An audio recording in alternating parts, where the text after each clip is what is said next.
Mastrone. I'm the retired state underwater archaeologist for Massachusetts.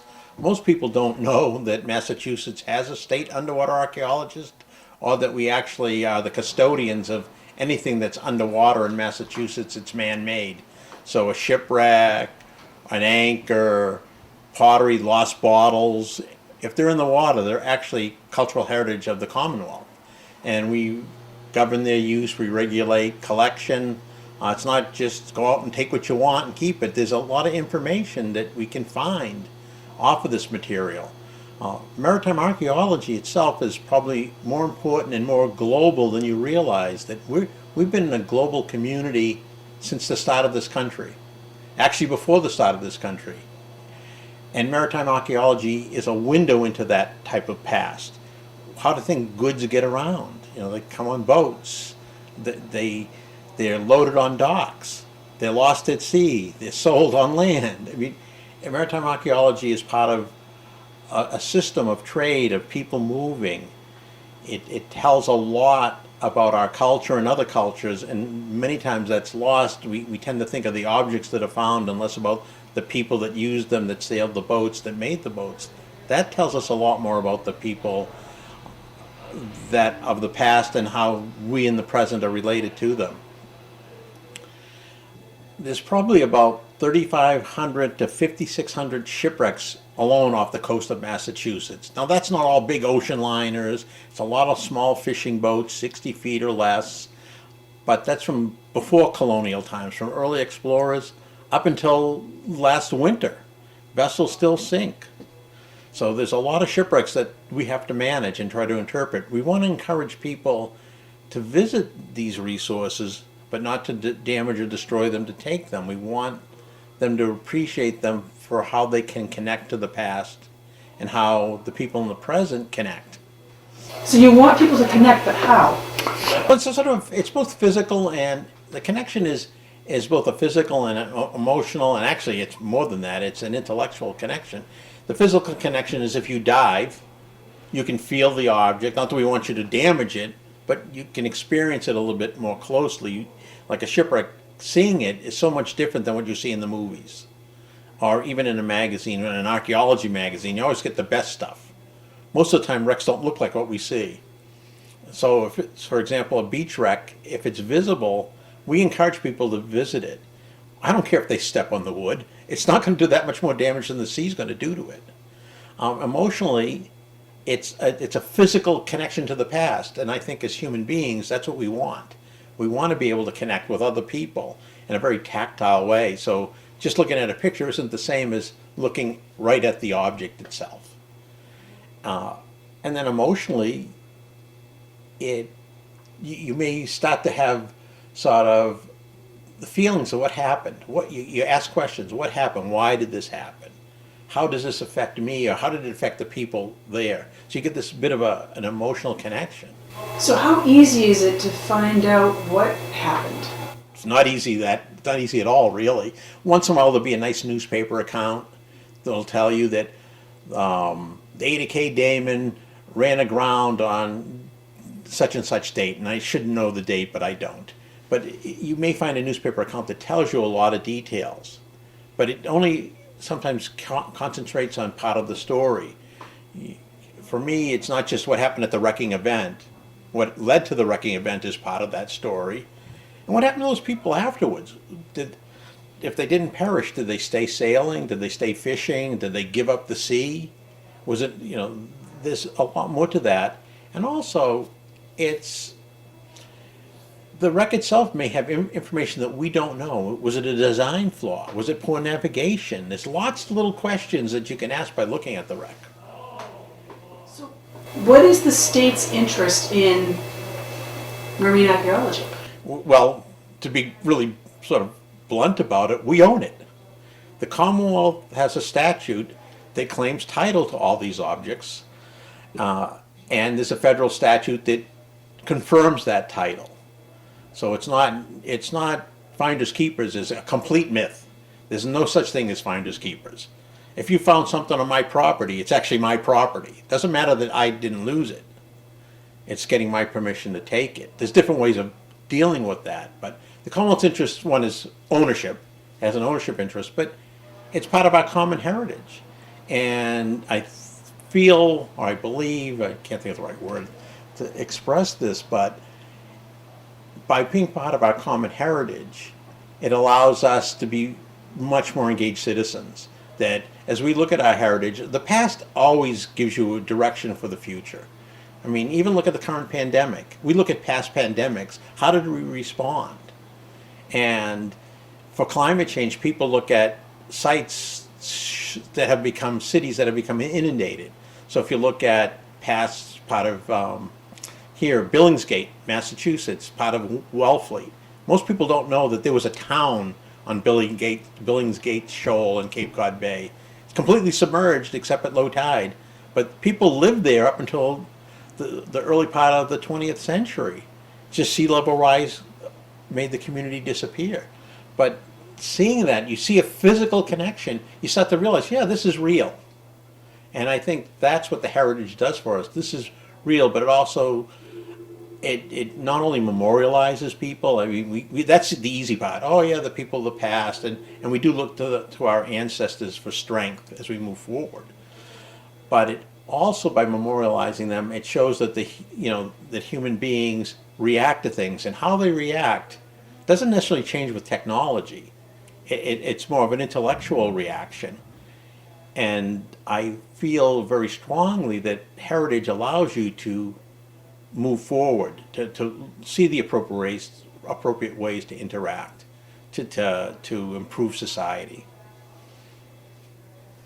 So how large an area are you responsible for? So all the shores of Massachusetts? Yeah, so I can't give you it's out to the end of the territorial sea, so we're talking 3 nautical miles out, all of Cape Cod Bay, all of Massachusetts Bay, all of Buzzards Bay, every river, every stream, every pond, every puddle. That's actually under the jurisdiction of the board. If there's water over it, as the state underwater archaeologist for the Board of Underwater Archaeological Resources, I was the regulator. So anytime someone put in a pier or they want to rebuild a bridge, we had to do some investigation. Many times it's desktop. I sit there, I look at a map, I look at some old history books. Other times it's going out in the field and walking over, maybe diving to look at an area if I feel something might be there. But it's everything that's wet. I mean, the easiest way for me to describe it is if it's got water flowing over it, we have jurisdiction over the resources under it, even on private property. Our law says nothing about public. It just says the boundaries of the Commonwealth. So it makes it a little different. It's like fish and game law versus the terrestrial law for archaeology, which really is limited to public lands. So is it somebody's responsibility when they find something to contact you? Yeah, but it's not so easy. I mean, people fall into the whole idea of, salvage, this mythology of ownership that they don't need it, they find it, they keep it. And yet, at a certain level, the Commonwealth doesn't have interest in you walking the beach and you're finding some jewelry that was lost in 1995. We don't have a real interest in that. Ours is more historical material. So if you find modern coins or a ring, that's something different. We'd be interested if you found coinage from the 1840s or the 1760s. That would start to look at, is there a site there? Or objects that are older. They indicate a site. Like, people don't realize that the wood on the beach that's from a ship, indicates there might be a shipwreck. I mean, that's really what's of interest to us. I've gone out and looked at lots of marine debris on a beach. That shipwreck's probably from a schooner from the 1890s, and then do some research in the area and find out, well, that vessel went down in 1913. Maybe it's of historic interest, but it's so broken up it doesn't have archaeological value. It just exists as pieces that I can tell a story, but I don't really need those pieces to tell the whole story. So how did you become the archaeologist? It's sort of I've been interested in maritime history for a long time. I've actually been a trained archaeologist since the mid-70s, and I worked on the coast. I worked in the Boston Harbor Islands to start with. But I've always been interested in maritime history, the sea. I worked at the At the time, it was the Peabody Museum of Salem. I did a management internship there and became good friends with the curator. At that point in time, there were no jobs. I actually didn't go back into archaeology for a couple of years. I graduated, couldn't find a museum job. But my connections at the museum told me there was an opening with the Mass Board of Underwater Archaeological Resources, and I applied. And I was fortunately the one that was selected. I can sort of joke a little bit to say by looking at the other resumes that none of them were archaeologists and so shouldn't have been selected. But I believe it was more my management experience that really really grabbed the interest rather of the board members who were doing the interviews and the state officials that were doing the interviews, that I understood the regulatory framework and how things really operated. And I thought I was the first professional archaeologist that worked for them. And that was 1987. Actually, I started in 1986, but it took them 8 weeks to do my contract. So I worked for the Commonwealth for free for 8 weeks, trying to keep the board operating. And it was something I just loved. No matter what else I did in state government, I always stayed as the board's archaeologist. So it's both a diversion and sort of a passion. And you meet really a lot of interesting people. Even if they think they're going to find treasure, people are so interested in this. I think there's no treasure. I mean, the treasure is not financial treasure. The treasure is information and knowledge with most shipwrecks. But the enthusiasm and the depth of knowledge that I encountered over the years is just incredible. People really know so much more. They expect that I'm the expert, and I'm the expert in managing the resource, but I'm not the expert in the knowledge about, even in shipbuilding. I'm probably not the first person you should ask about construction, but I can probably tell you what the part represents, maybe a little bit, show you interesting features of the part. But so many of the avocational people I came across are not really professionals in terms of archaeology or history. They just had such a great grasp of the information out there. Their passion is something that energizes me. So how many archaeologists are there for the state? Well, State Parks has an archaeologist for parks, and she's actually out in the lobby. The state archaeologist basically is her and right now 2 staff members. There's another archaeologist on the staff that works on the state plan. So maybe there's 3 or 4 archaeologists that work at the Mass Historic Commission. And beyond that, it's who's in academia or maybe private consulting, but it's probably a handful. This state may be a little bit more because you have more companies, but we're not talking hundreds of people. We're talking dozens of people. And in my field, for many times, I'm the only person in the state. Right now, there's my successor, David Robbins, so he's the state underwater archaeologist now, and probably 2 or 3 other people that could call themselves underwater archaeologists living and working in this state. So what is your connection to the Robbins Museum? I've been a member of the Mass Archaeological Society for a long time. I've been a trustee probably for, God, more than 10 years, probably more like 15 years. And the past year I was elected, in 2020, I was elected president of the society. The connection to the Robbins is just not as a trustee, but interested in archaeology. It's the Museum of the Massachusetts Archaeological Society, one of the oldest in the country. And really, its membership, early membership, really laid the groundwork for the National Society, the Society for American Archaeology. The same people were involved, and it was a mix of avocational and professionals. And that's what I like about our society. It's a mix of both with interests and passions, knowledge to share. A lot of heated arguments too, but. Okay, so what is your new project right now here? Well, besides trying to always make the museum financially healthy, I've been working on with the Vice President, Greg Lott, and we've had 1 graduate student from from Salem State University, as well as a professor from Bridgewater, Calvin Myers. We've tried to do a couple different things. One is we created a maritime exhibit. I mean, this museum tends to focus on Native American materials, and this one tends to be, the exhibit we created is the later part, more the colonial and more the European tradition, but we hope in the long run to show more of the native tradition, maritime tradition, which gets lost. We hear a lot about like, oh yeah, some of them from Nantucket, some of the Wampanoags were whalers. But these people, these ancient peoples, the current peoples, they fished. They didn't just hunt. They shellfished. They went for big fish. They did shore whaling. They did a lot of activities in the maritime community. It's it's not like separated. The culture and the environment are always connected, and we tend to lose that. So we're trying to figure out a way to do that, as well as that we're going to redo most of the exhibits in here with a better focus and better interpretation. It's a very old style museum. It really needs to come up to the 21st century. But you're also associated with the Big Anchor Project? Yes. And what is that? The Big Anchor Project is a project that developed out of in the United Kingdom, just as a way of getting the public involved in maritime heritage, as well as there's lots of anchors out there. And I mean, I drive by an anchor and I go, where did that come from? And I have a puzzled look. Actually, recently there was one in my neighborhood that was there. I can always remember it as a child till about 2 years ago, and then the people moved and the anchor disappeared.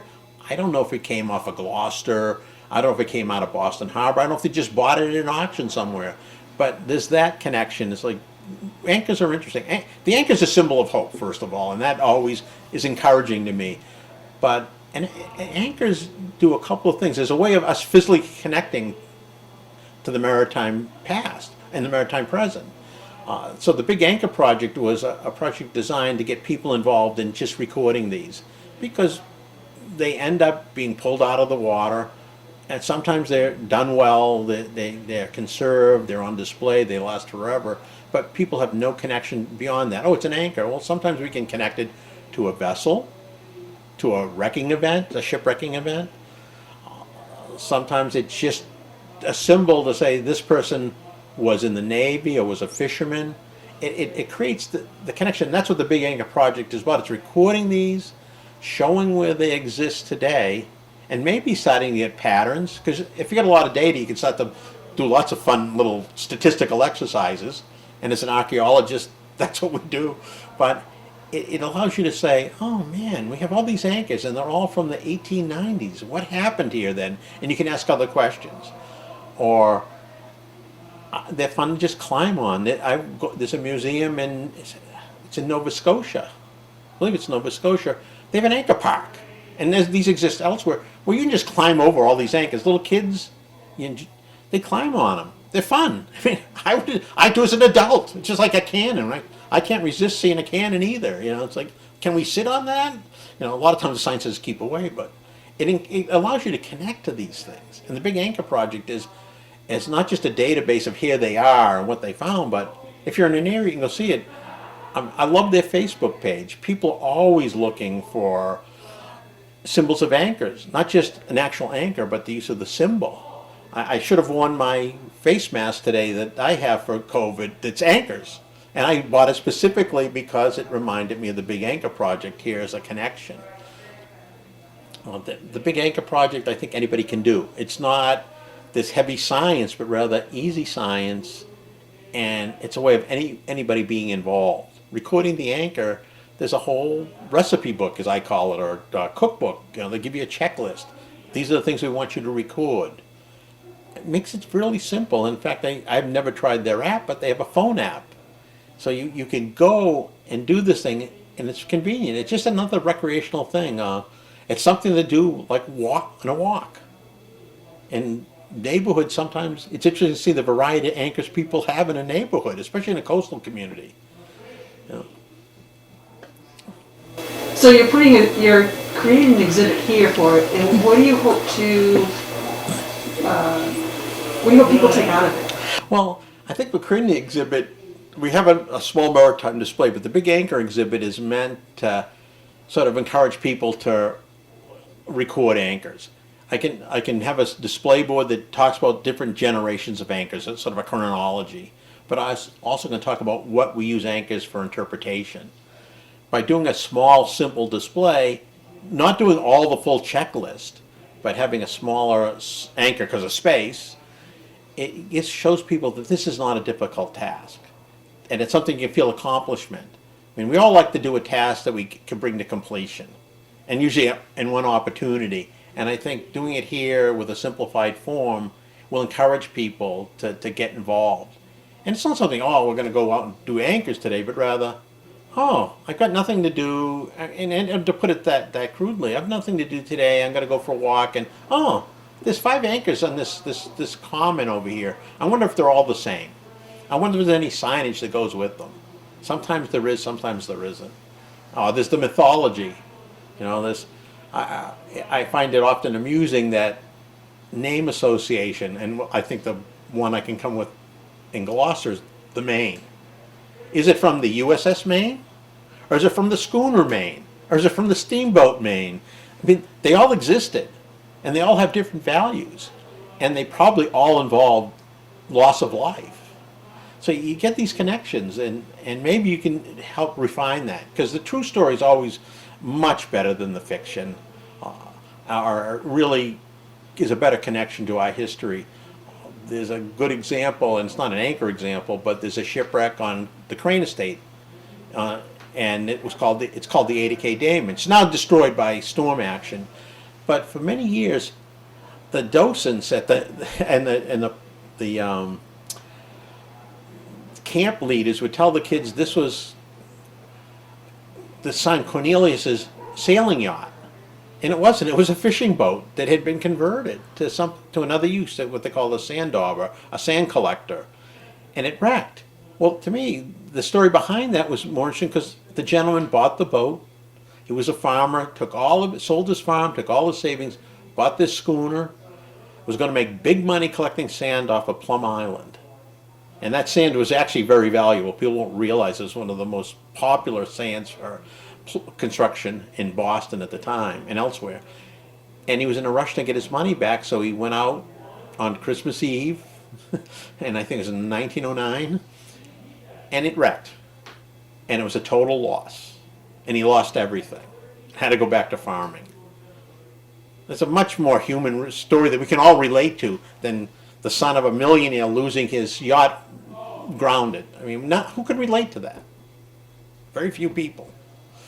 So if somebody wanted to hear more about these types of stories, where would they go? There's a lot of literature out there. I wouldn't call it gray literature. There's some books, there's narratives out there about shipwrecks in Massachusetts. From the North Shore, there's, I think, 3 or 4 books written by Ray Bates, 3 books on shipwrecks. And he'll take some of the juicier stories, as I would call them, or sexier stories, and he'll write a narrative to go with them, and he has maps, so you can get a physical sense. Sometimes in magazines, it's not always so well documented. Archaeologists, our feeling is that we tend to write for each other and not for the public, and that's bad. I mean, we're doing a shipwreck, or we did for a couple of years, out on Little Misery Island called the City of Rockland. It's a steamboat. It was burned on its way into Salem. It ran aground. It was being scrapped anyway. It caught fire. All you've got is basically the very bottom of the bilge. It's been heavily salvaged, but most people don't even know what that wreck is, what it was. I mean, the passenger steamers of New England were pretty popular. It was a cheaper and more efficient way than trains to get from Portland, Maine to New York City, from Boston to New York City. And getting back to like the exhibit here, it's the idea of allowing people to find a way to sort of start thinking about these stories. This is a starting point. I got interested in archaeology by watching National Geographic specials in the early 60s when I was a little kid. And that sort of caught my imagination while I did other things and eventually came back to archaeology not later in life, but during my college years. It's that early ignition of people's interest. I don't want everyone to be an archaeologist, because there's just not enough jobs for people to make a living that way, but the appreciation of our heritage is important. I feel it's critically important to the values we have as Americans, as humans. And so if I ignite a little bit of interest by someone looking at an anchor and they see the value in old things like that, and I mean an emotional value, not a financial value, that's really what's important to me. Is there one thing that you found that really stands out in your career as the retired Mass Marine archaeologist that really kind of wowed you? Oh, Oh, that's actually tough because you tend to look at things at that moment in time, and as time goes on, something else always takes its place. I think for me, it's not necessarily a specific object that we found, though there are some objects out there. Uh, it's more sites that I really didn't really expect. It's I get wild when I go on the like on the beach and I see part of a wreck, and I can actually see the water line on, stained onto the wood, and know that where I am on the wreck. I mean, many times a piece of wood is out there. Yeah, I know it's from a ship. I couldn't tell you anything beyond that. It's just a piece of wood. But once in a while I get wild. There was one up on Salisbury Beach that the wreckage went, it was observed over a couple of months going from the Hampshire border almost down to the boardwalk area. I can't think of that, the Frolics, I think it's called. That piece of wood, the same piece of wood, kind of migrated because the wave action and current brought it down. But to see that line on it, I knew that was the same piece of wood just by that alone, that I wasn't seeing other wrecks. And it had nothing to do with the wrecks that were right off that beach. That wreck probably was someplace beyond Hampton, New Hampshire, where it came aground or broke up. So what did you do with the wood? It actually eventually got brought to the Salisbury Beach State Reservation with the idea of maybe we could use it short term for interpretation. Unfortunately, it deteriorated too quickly. It was put behind the headquarters for safe storage because people tend to think, oh, I'll just take a nail out of it or a spike, or I'll cut the wood and I'll use it. But it's not theirs to cut or take. And that little bit of action just increases, it speeds up the deterioration project. This had two planks that ran about 15 feet off of one end, just separate. Those were cut. I could see the cut marks. And that actually, the most unique piece I ever saw was a shipwreck that had been buried since 1913. It had not been seen. It had broken up pretty heavily. This was down at Chilmark on Martha's Vineyard, and we found the stern post. And you could actually see the saw marks where when it wrecked in 1913, someone cut off the rudder section, and you could see the saw marks left on the pins. You could see it was a hand saw. You could tell by the angles. That was pretty unique. That was probably one of the more unusual things and more exciting things that I've ever seen, just because I didn't expect it. So you found that on Shellmark. Did you leave it there? The person had a permit, collected it. They were going to do an exhibit. It was left to dry. As far as I know, they have never finished that whole process of reconstruction. They were going to take all of this material and basically, at the time, they were going to use a local historical society and do a wall in a building and say, look, here's part of the shipwreck. It's the Basil. It was a fishing vessel out of Nova Scotia. And here you can see the inside of a ship, probably from the keel up to about just above the water line. Really heavily built. Turned out, and they're doing their research, and this is the fun things about non-archaeologists doing research. The people who got the permit started researching the vessel, found that the same family was still building boats. They were building lobster boats, but they were building schooners at the turn of the century, and here in the late 20th century, they were building wooden lobster boats in the same area, the same house. This connection has longevity. Anything you want people to know about maritime archaeology? Something that they wouldn't normally come across? Oh, that's an excellent question. I mean, that it has a lot more value. That it's I look at shipwrecks most of the time, though I've looked at aircraft and other things. That unlike most archaeological sites are basically over time. People live there, and over years of occupation, you see things that happen, and it's hard to get down to that day when something happened. Where shipwreck is usually a moment in time, so it's almost not quite a time capsule, but it gives you a point where you can actually sit down and say, on this day, March 13th, 1822, this happened, and physically connect to that. That's sort of an interesting about maritime archaeology. It gets down to that level, but it connects you to the. I feel like I get more connected to the broader world through the marine environment than I do from the terrestrial. That's how people lived. I mean, even today, the biggest machine is a ship. It's a USS aircraft carrier, but it's a floating vessel. And people don't understand the scale. And the scale isn't just the physical object, but our interconnection. And maybe it's a emotional, philosophical view, but I think the global connection is important because we're all connected. Maritime archaeology shows you that, as opposed to a lot of terrestrial sites are so focused on that locale that they don't always give you that external connection, and yet the world is connected. We're not isolated. So speaking for just Massachusetts, what is our most significant or popular marine archaeologist find? Oh, well, probably it's not owned by the Commonwealth, but the Witter site off Wellfleet, that's an exception. That's a pirate ship from 1717. It's on display down, I think, in Barnstable now. But the collection is quite unique because it's a time capsule for that point. But they found a lot of human remains that they're just begin analyzing. I mean, I think they're more thinking of the spectacular. Let's find the pirate, this Bellamy. But that's sort of unique in the sense that it's important because it can connect you to that time and it's a broader story, as well as for me as the marine archaeologist for the Commonwealth. Well, we lost that case. It actually codified the rest of the ownership. The companion case we won, and they lost. So yeah, they own that one site, but we own the rest. It's probably not one specific site to me that would be important. Or I should say, I haven't found that one specific site, and I'm sure they're out there. It's that variety of sites that they symbolize the sort of what happens here, how the change in how people live in Massachusetts. I mean, probably you see a lot of fishing schooners in the 19th century, and you probably see more pleasure craft in the 20th because we're switching how we do things. So in Massachusetts, do we have like the most romanticized story? Well, there's a couple. There's the loss of the steamship Portland in Stellwagen Bank in 1896 or 98. Well, it was a mystery. Where was it?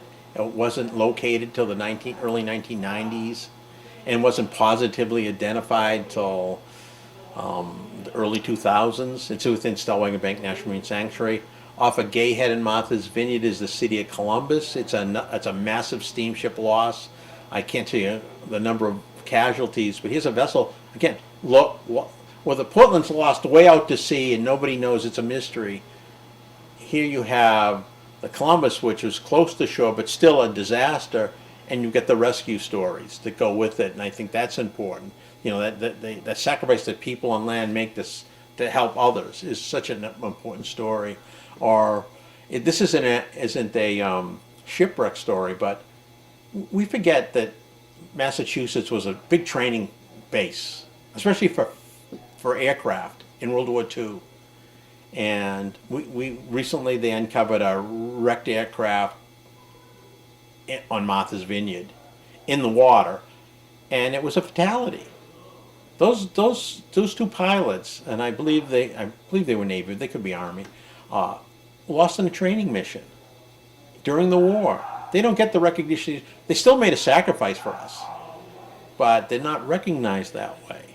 They just recognized as casualties, and yet it's to me, seeing this wreck, which was just a completely collapsed, fractured material left, and even when what was salvaged during the war was not big pieces, that this was a catastrophic event. It's very evocative. It gives a lot of emotional connection, and that these people, these two men, they weren't even from here. This is where they trained. Their families didn't get the satisfaction of their having a full life. So around Massachusetts, do we have foreign? Yeah, there's a mix of vessels. It's hard to pinpoint them. So often, you know where a shipwreck is, you know it exists, but it's anonymous. So this could be, in Boston Harbor we have the Magnifique. It's a French man-of-war, 100-gun ship.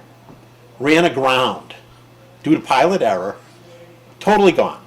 There's a little bit of keelson off one of the islands, but it's important. It's a foreign vessel loss. We actually gave the America to the French as reparations, which resulted in John Paul Jones leaving the colonial navy and going to Russia.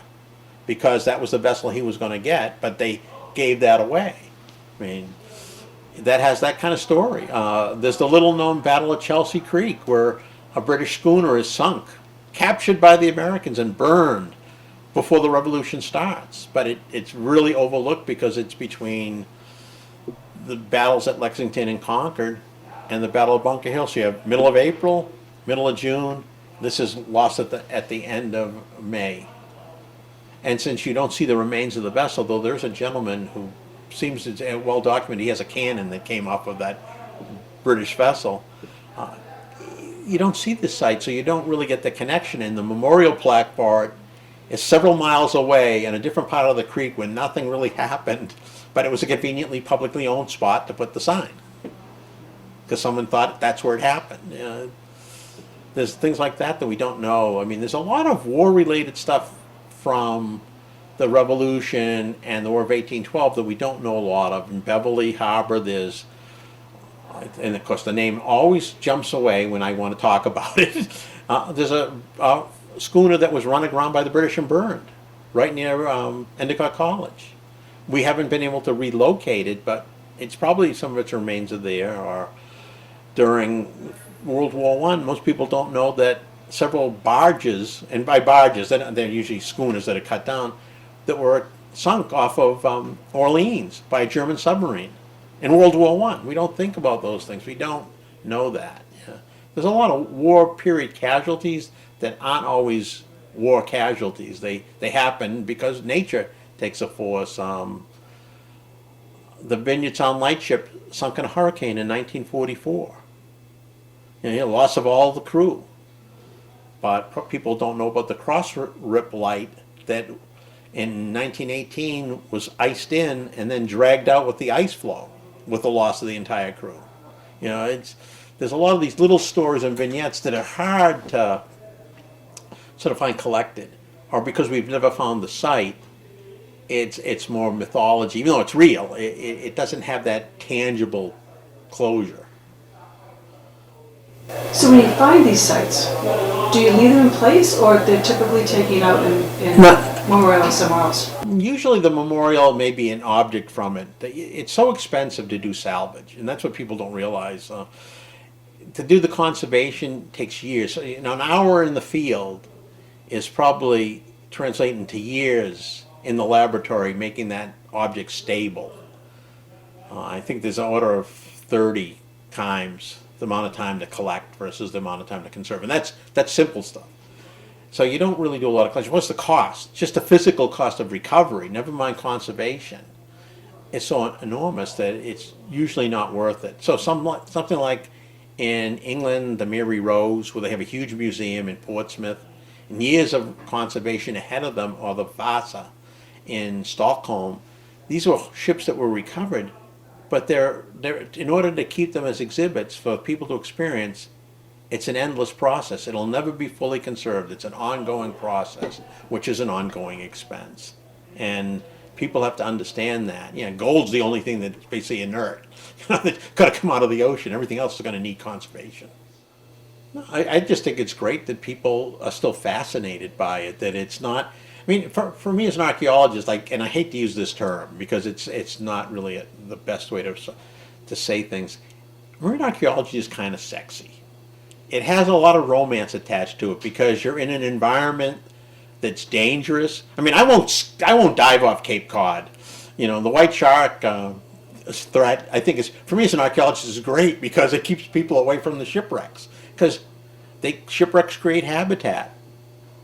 Habitat is where the fish live, and the seals go because the fish are there, and so the white sharks go there because the seals are there. So you get this sort of really dynamic environment. I mean, it's fraught with a lot of danger, and it's also, you're discovering the unknown. Each shipwreck has got interesting stories. They may not be, some may be the same, but different people, but they just aren't. It's not always the same, and there's always something different to deal with. And now for me, I deal with mostly coastal stuff now, on shore, because I don't dive anymore. But it's still, the stories aren't always there. Or maybe we'll find this wreck that everyone's been looking for. It's not on a beach, but may not be much left of it, but we might be able to close the story. Or people go there and they can say, oh, this is the vessel that Slocum did his rescue off of. Oh my, I mean Smith did his rescue off of. That start that whole trend of his tradition of being a great lifesaver. You know, if you found that wreck, it's just, I think it connects people better. Gives a fuller story. All right, well, this is the Maritime Archaeology exhibit of archaeology in Massachusetts. It's called the Porthole View. We're at the Robbins Museum of Archaeology, which typically focuses on Native American, but this is more of a European-focused exhibit on things you'd see in Massachusetts. And it's just a quick view. And these are some of the unique objects we found. Probably the most unique of all the objects in here is what looks like a star pattern, and that's actually a deconstructed bucket. It's called a slop bucket. And you probably can't see it, but it has the initials JC on it that indicate who the owner of the bucket was. If we reconstructed this would be the typical bucket that a sailor in the 18th century in the navies specifically would get their meals in. And that's why it's called the slop bucket. This is from the shipwreck General Arnold, which wrecked in 1778 in Plymouth Harbor. So it was a privateer. It was lost in a Christmas Eve storm. Very common theme in Massachusetts vessel wrecking is Christmas Eve. You find that often happens. So that's really unique, but you can actually, if you got up close, you could see the holes where the rope would go through. There's several other objects from that wreck. There's a button, there's a wooden comb fragment, and there's a medicine bottle. So it gives you some of our 18th century objects. To the front is a lead sounding weight, and this is about 28 pounds. It actually still has the beeswax in the bottom of it. That would be dropped off the vessel to find the depth. And it would come up if the sand was on the beeswax, they'd know they're in a sandy bottom. If nothing came up, they know it's a rock bottom. Next to it, to the back, is a what we call a dolphin binnacle stand. These look like sea serpents, but they're actually called dolphins. And that was a rendering that probably came as early as the 14th, 15th century of what dolphins were thought of in terms of their shape. Even though they saw dolphins, this is how they would render them. This was used to hold the binnacle, the compass on a ship. This is very decorative, and it's kind of ironic because it comes off of a guano schooner. So here's a vessel carrying bird waste, and they have this really ornate compass. Also here is from another vessel, the White Squall, 3 objects, and you've got an ink pot, probably from the captain or the purser's office, pretty much intact. A deadeye, which is hard to really see why it's called that, but if you look closely, it looks like the face of a skull, the eye sockets and the nose. This is to hold the rigging. And in the back is a porthole, a full porthole with its storm plate, its glass, and if we could open it all the way up, you'd actually see the rubber gasket is still there, still intact. These 3 objects are from the White Squall. The White Squall was an iron ship, very early iron vessel, built in 1864 in Bristol, England, and wrecked in 1867 off Wellfleet, carrying tin. It had gone from Bristol probably to one of the other ports in England, sailed to Malaysia, because the tin ingots have Malaysian caricatures on it, and then was on its way to bring the tin to Boston when she ran aground and was a total loss. It was subject to some salvage at the time. Most of its cargo of tin was salvaged, but also had rattan and coffee beans. And finally, in the middle is this round circle that almost looks like a door knocker. That's actually a basin holder. That would fold up in a ship in your quarters, so you had a wash basin, but didn't take up a lot of space because space is cramped. This came off of the USS Yankee, which was an auxiliary cruiser in the U.S. Navy, served during the Spanish-American War, and then became a training ship in the beginning of the 20th century. And in the back is a photo mosaic of a shipwreck in Chelsea Creek. Now, we don't really know much about the vessel. It was probably just dragged up the creek and abandoned. But what you have here is several photographs of the site, and then what was sort of an attempt at an aerial photo done with a ladder of the site itself, so you get a really good fine scale. These are photographs that are basically meant to be 50 to 75% overlap, and you get very accurate renditions. We could actually sit down and take measurements off them if we had the appropriate scale there.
Okay, now you got to do amplitude of arms. 72. Height of bills. 13. Distance between bills.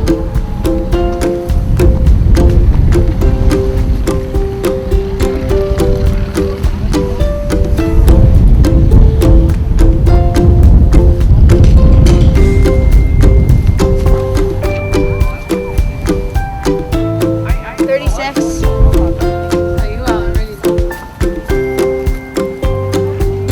12.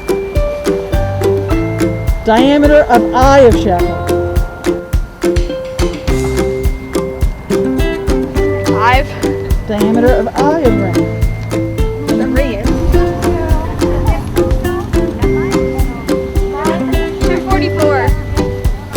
Maximum diameter.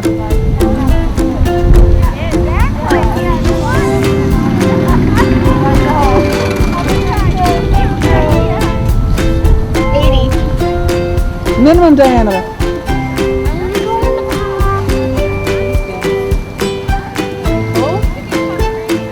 62.